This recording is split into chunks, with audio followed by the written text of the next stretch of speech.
You're still just the tailor's boy. Better luck with your next job. Those people will never accept us. This isn't the life I promised you. Not even close. But I have everything I want.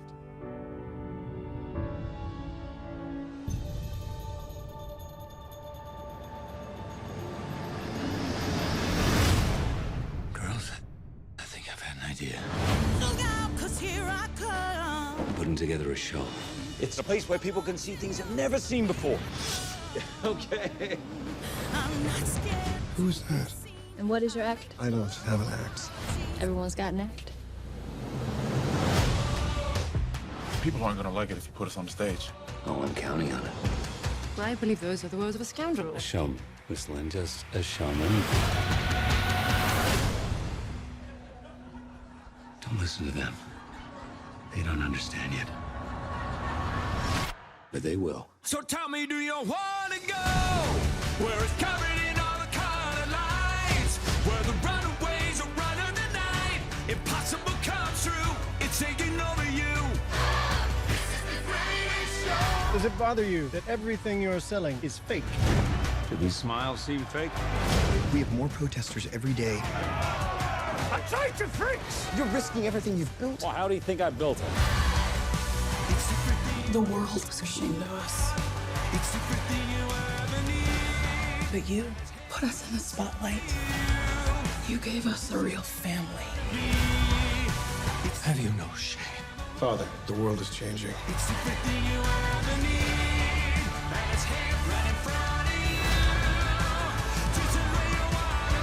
No one ever made a difference by being like everyone else.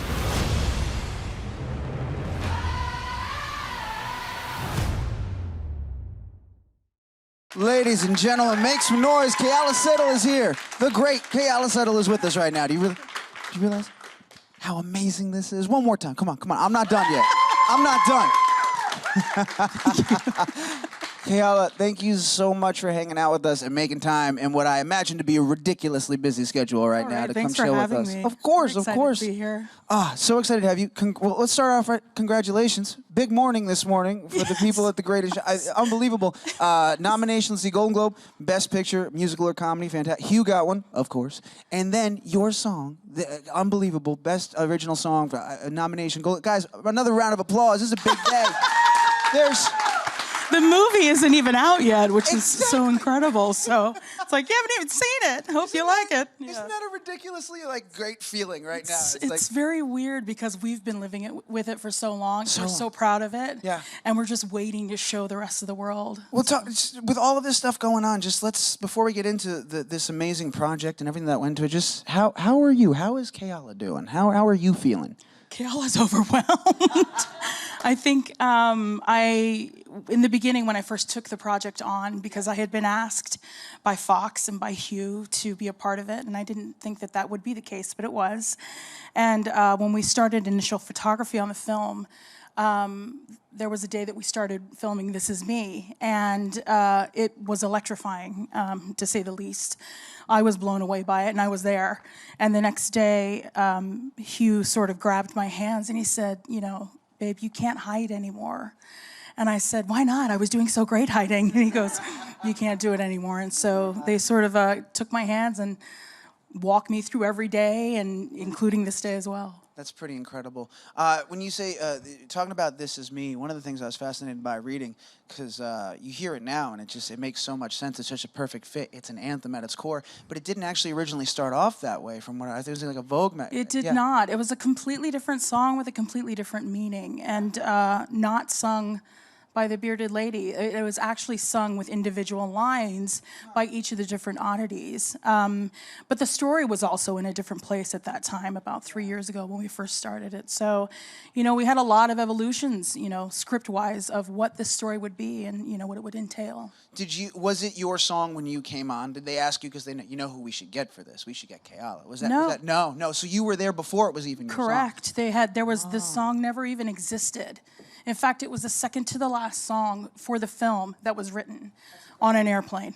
On an airplane? Yeah, Justin and Benj were coming back on an airplane, and they were sitting next to each other. And Justin had a keyboard next to him, a piano keyboard, like a MIDI keyboard, with his computer open, so he could connect to GarageBand. And Benj had his computer out, and he was writing lyrics. You guys are freaking geniuses. They too. really are. You want to talk about some tired people? I bet they're exhausted right now. For those uninitiated, of course, we're talking about the gentleman responsible for La La Land, for Dear Evan Hansen. I mean, like, you name it. If you've heard something in the past couple of years and you've liked it, most likely they're behind it. Pretty much. Did you get to work directly with them once the song started transforming? I mean, I was there from the beginning when they were trying to figure out music. And to do that presentation, which ended up being the last presentation for the executives at Fox and for everyone else involved, was sort of an ethereal experience because everything was coming together in a way that had never come together before. And yes, Justin and Benj were there for most of the entire time, and they were there that day. And it was magic, and nobody knew that it would feel like that, and that's when we all knew we had a project on our hands that we needed to tell a story about. That's incredible. I was in that same place that I read that it wasn't originally conceived of in its current form. There was a great little line of how Hugh Jackman remembers, as he describes it, I believe. He says, "You took a swig of whiskey." That is a lie. So I'm here to tell you what the story is. Let's set the record straight. Set the record straight, and I can't wait. So here's what happened. They gave me the song, the demo for the song "This Is Me" for that last presentation, and I said, "This is beautiful. Who is singing it?" And they said, "Well, you are." And I said, "No, I'm not, but I'll sing soprano for it or alto or whatever you need in the backgrounds." And they said, "No, Keala, the bearded woman has to sing this song." And so I freaked out, and I said, "There's no way you're going to get me to sing this song." And the director, Michael Gracie, came up to me and said, what would it take for you to sing this song at this presentation?" I said, "You buy me a bottle of Jameson and I'll do it." So guess what? The day of the presentation, the bottle stayed closed, and he showed me the bottle in the bag, the liquor bag, and he said, "This is yours if you sing this song." Wow. And I said, "Okay." And so I sang the song. We finished this incredible presentation. We got the green light that afternoon, immediately after, and I opened the bottle and shared it with everyone in the room. There you go. There you go. Because that's family. I've said it before on this stage, and I'll say it again. Hugh Jackman, dirty, rotten liar. I've said it. I'm kidding.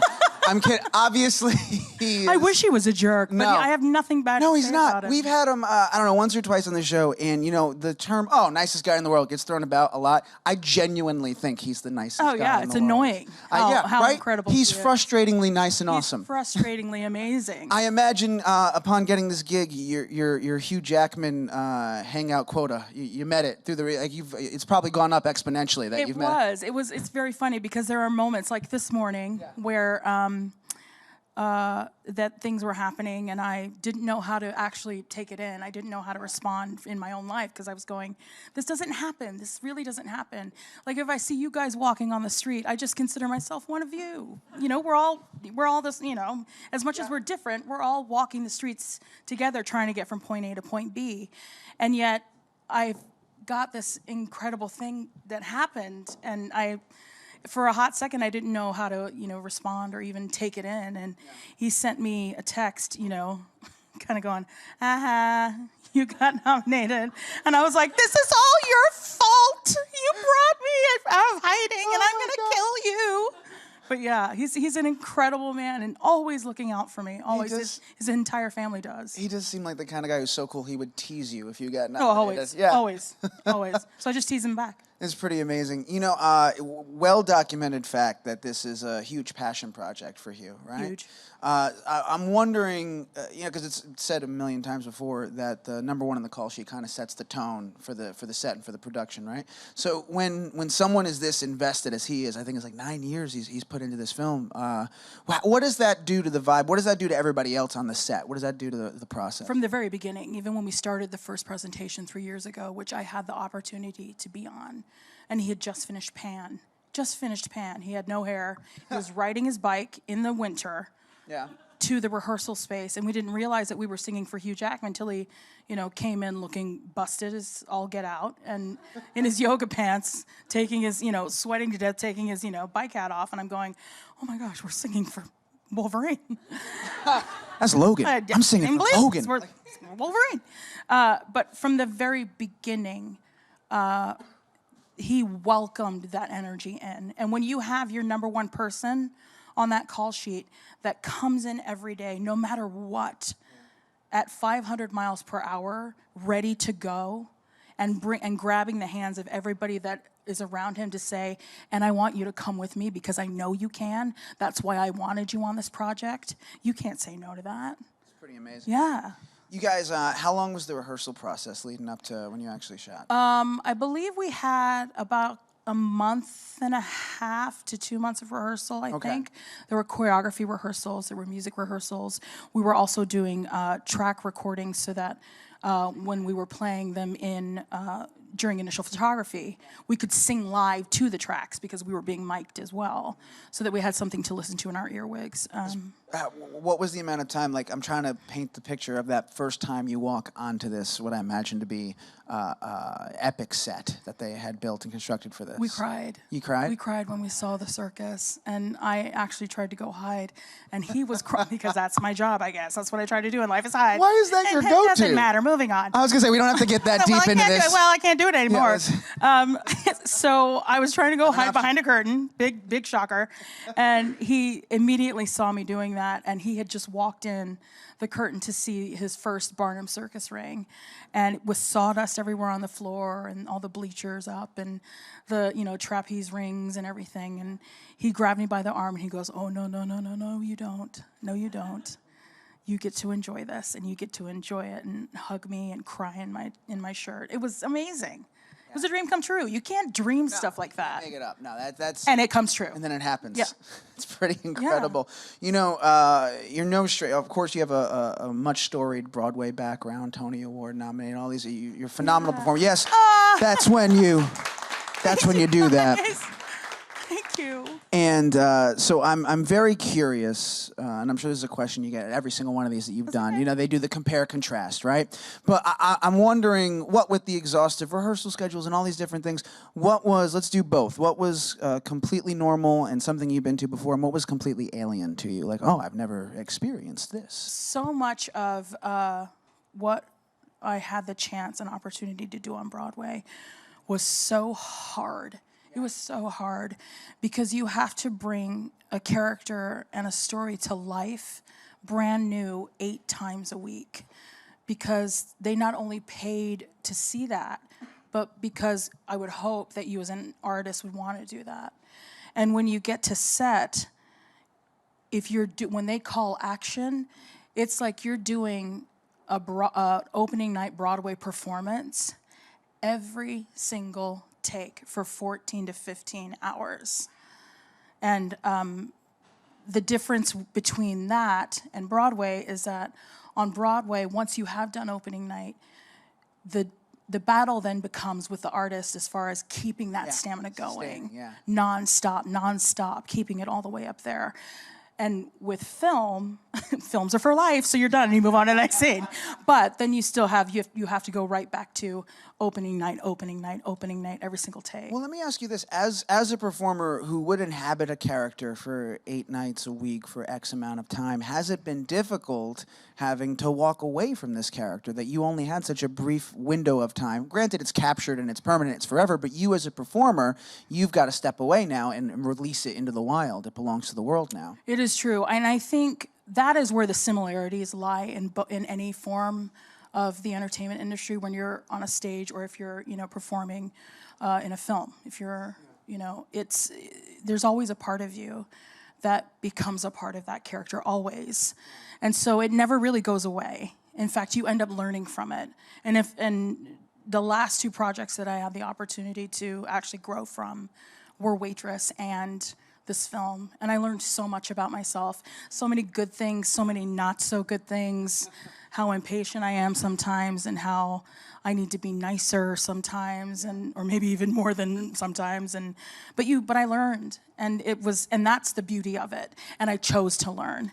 Is there a tool that, I know this is like a hard sort of kind of ambiguous question, but is there like a tool set or a skill set that you were surprised that you were able to grow on this project that you hadn't used or leveraged or had grown while on stage? Yeah, there was a lot of, on Broadway for some reason, I don't know why, and maybe it's because it is so hard. It's extremely hard, but so worth it. You have the stamina that you build, and you have this skin, more like this, Game of Thrones armor that you have to get through every show and every week to make it what it is and be there for your company and to create this ensemble and this story. And when you get to film, you literally have to shed that. You have to take it off because the camera is that armor, and it can see right to your soul, which means you then have to tap into that. And that's one of the scariest things in the world. Well, you had a really good guide by your side, right? Well, that's why I did it. I mean, he grabbed my hand every 5 minutes. One night we were filming for about 18, 19 hours because of a snowstorm, because we filmed here in New York City, and it was the big snowstorm. Yeah, well, before they shut everything down, and we were in Brooklyn at the time, and I was getting claustrophobic because I was in the beard, and I was sitting in the chair, and he came walking by me, and my eyes were closed because I was going, just get through this, get through this, get through this. And all of a sudden I heard, babe, I totally know how you feel. And then he goes, best impression ever. Exactly. I was in Atlanta, and we were filming Logan, and I swear I was sweating to death, and I wanted to rip my face off. And I looked at him, and I went like this, not right now. He goes, right, I'll come talk to you later. And he just kept walking because he already knew. Does he? You know what I mean? But that's the kind of relationship that we have, because he carries me through so much. Would he do that frequently, like come by and try to connect some fantastical Logan or X-Men story? I totally get it. This one time I was hanging from a plane.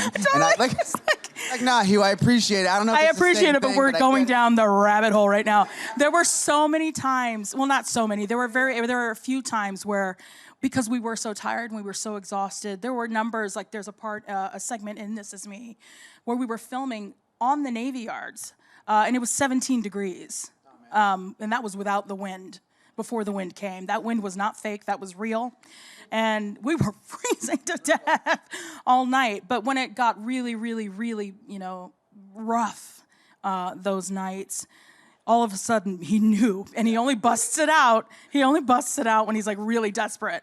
He goes, "Ah!" And he like tries to pull it over and we're all looking at him going, "No, man, no. Not now. Not now, not now." He's like, "Not now, no." Yeah. It's amazing. We're going to turn it over in just a second to the audience. I'm going to be selfish. I had a few more questions I want to ask you before we get over there.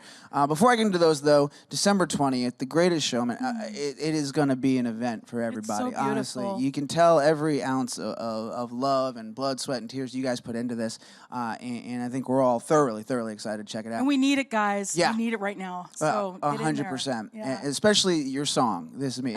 We need that, and that is amazing. So thank you for everything so far. Now, I've got my final two selfish questions here. This next thing, all right? I read it on your Wikipedia. Oh, man. Yeah, who the hell knows if this is true? So let's see. Let's see. Here we go. But it was somewhere down there where you said it, and I cut out some of the quote to get to the part that I find to be the juicy bit here. You said, "I really am not a musical theater performer. I'm more of an R&B singer." Fair enough. "I was too busy wanting to sing backup or doing studio work, singing chorus stuff, and singing backup for Gladys Knight in Vegas." And the quote ends, and you just kind of throw that last bit out there. Gladys Knight, as in the Pips, right? Dude, were you a Pip? No. Like, were you? But she left the Pips. Right, but like as a backup singer, aren't you technically, by definition, not even close, that doesn't constitute a Pip? Nope. She had a show in Vegas, where she had a choir of people. Okay. And before I left that to go start my first commercial theater job, which was Hairspray back in 2003, I got to be a part of that. Thank you. Right. One person. Correct. Loved it. I want to thank you. I met you in Cincinnati. I know I did.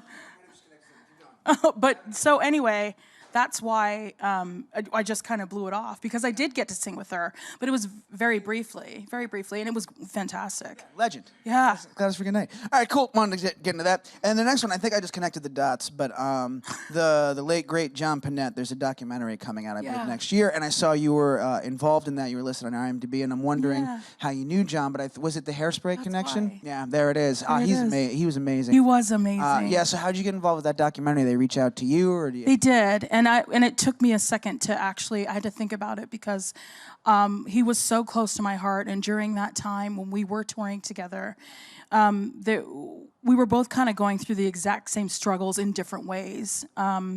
just being alone on the road and wanting any kind of, affection or someone to look after us because we were carrying the show at the time, and it was just really hard. And I think for John, because he was older than I was, the struggle was harder for him. And so yeah, it took a minute for me to say, yes, I'll be a part of it, but I was in honor of him. Amazing. Well, I'm very much looking. I didn't realize until I was looking at your page that project was coming. I was immediately very, very excited. I'm a fan of John. My family has loved that guy since. He was an incredible since man. the beginning of time. Since we discovered him on comedy, doing his comedy years and years ago. Heart and is so huge. Unbelievable. It was so huge. Really. Yeah. Well, all right. Well, thank you for indulging my personal selfish questions. Cheater. We're gonna turn it over to the audience now. We got a couple of mics in the room. The first one's right here. Hi. Hi. I know a couple of people that were extras on the show, the Oh, movie, really? and they had some good stories about Hugh, like buying them sandwiches and. He stuff. did. Yeah, He actually rented out a food truck that had cooked Italian sausage hot dogs for the day because Frustratingly nicest guy in the world. You know what I mean? Like, it's who does that? You want to shoot him in the foot, the nicest guy ever. But you're right, he did do that. And every Friday, he does this thing called Lotto Friday, where he goes and buys stacks of $2 lottery tickets. And I'm talking stacks. And he hands them out to every single person on set. Cast, crew, craft services, janitors, maintenance, everybody that's on set, he hands them out. And when I found out he did that, I would go try and steal like 8 more. Of course. And I won a grand total after 7 months of 50 cents. There you go. There you go. My question was, you mentioned that you shot in New York. How much was it on location as opposed to like being inside of a set or a studio? You mean being on location? Yeah. It was interesting because according to whatever the story was and the scenes that we were filming, it affected a lot of what we were doing. And again, because film is so different from Broadway, that's like another place where I learned how to dig a little bit deeper and get in there so that, hopefully the audience would see it. So yeah, it was pretty cool though. Thank you for your question. Very cool. Thank you, man. Next question is, right over here. Hi. Hi. Do you prefer film or Broadway? And has Broadway really helped you shape the character in your movie? That's a good question. First of all, I'm going to say, without a shadow of a doubt, had I never been on Broadway, there is no way I could have done this film. There was so much work that went into this film because it was a major, major epic musical movie film. And Hugh and I talked about it a lot because both he and I put a lot of work into this. Him even more so because he's not only the ringleader and the #1 on the call sheet, but because he was promoting Logan at the same time. Yeah. So he would go promote that and come back and start flipping the cane again and remember how to flip the cane properly and catch the hat, flip it up and down. Broadway is the hardest thing I've ever done in my life, and it taught me so much discipline and so much determination and what an ensemble means and how important that is to move a story, and that it is a certainly important form of storytelling. And I've fallen in love with being in film. I've fallen in love with it because I love getting to those moments faster and quicker and with more intensity, if that makes any sense. And then on top of it, once the scene's over, you're all films are for life. Next scene. You know what I mean? But I would love to come back. I would love to come back.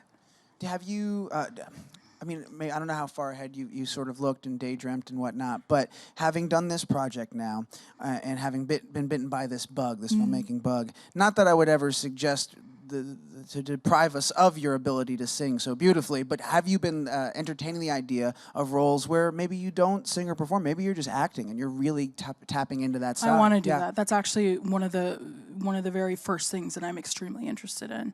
I'm actually working on producing a limited TV series right now that may go through, may not go through, that does just that. Very exciting. There were oohs in there, audible oohs. I know, I actually heard that. I was like, very, very excited. Was that a new? I'm going to act like I didn't hear it, but there was a new. Yeah, you're getting news. I can't tell you what it is because we don't have it. It's not greenlit yet, but it's extremely important and relevant to our society today. So I'm hoping that it will go through. However, that being said, I just finished recording an EP. Oh, no way. That will be released in January. That's amazing. That's fantastic. Thank you. Well, power of positive thing. Yes, we can applaud for that. It's very exciting. When I shouldn't say we can. I'm not giving you. You can do whatever you want. We should. We should applaud. What I what I was gonna say though, real quick before we go to our last question, power of positive thinking. When that show gets greenlit, you gotta promise you'll come back and talk to us about absolutely. it. Okay, good. I got you on the hook. Last question is gonna be right here. Hi. Hi. I was wondering if you ever had a chance to go to the circus, if you did, what was your earliest memory of going I never there? got to go Or what because you I was like? the oldest of 5 kids. So what I would do growing up at university is watch the Cirque du Soleil acts when they were first being released on DVDs all over the place. Because I love trapeze artwork, I'm obsessed with it. I've always wanted to do it, and that was one of my favorite acts to watch. Very cool. Well, hey, thank you for your questions, everybody. Thank you. That's Yeah, thank phenomenal. The Greatest Showman, December 20th. An amazing story about a genius, incredible creative individual, about loving yourself and finding family and loving who you are. I mean, it's everything we need and want right now. It looks phenomenal. The song, This Is Me, just the nomination. I could list all these wonderful things on and on, but instead I'm just going to say, everybody, please join me in thanking Keala Settle for being here. Please. Thank you, Thank you guys. so much. Thank you so much. Thank you.